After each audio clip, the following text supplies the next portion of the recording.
अतिथिज्यू, प्रमुख अतिथिज्यू, अतिथिज्यूहरू लगायत सम्पूर्ण मान्यहरूलाई नमस्कार।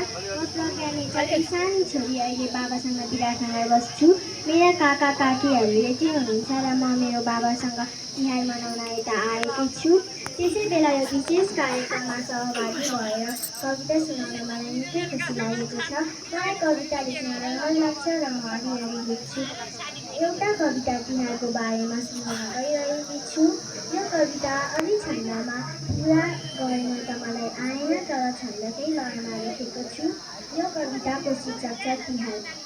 लाई फुल रमाउँछौँ सबजना यो पर्वमा बेसरी, मिठो भोजन बन्छ गाउँ घरमा आनन्द मिल्ने गरी।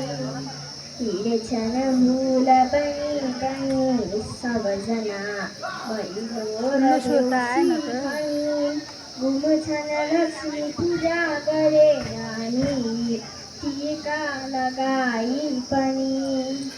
आउँछन् आँगनमा हुलै हुलसँगै आशिष भन्दै अनि जान्छन् रोटी र दक्षिणाहरू लिई अर्को साल आउने भनी। रमाउँदै खेल्दछु देउसी म पनि साथी र सङ्गीसित। गाई भाइ र गोरु कागहरूलाई पुज्ने छ हाम्रो रित।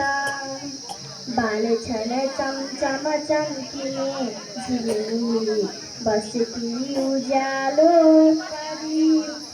पड्कन्छन् पटकाहरू पटपटी फुल्छन् सयौँ फुलझरी।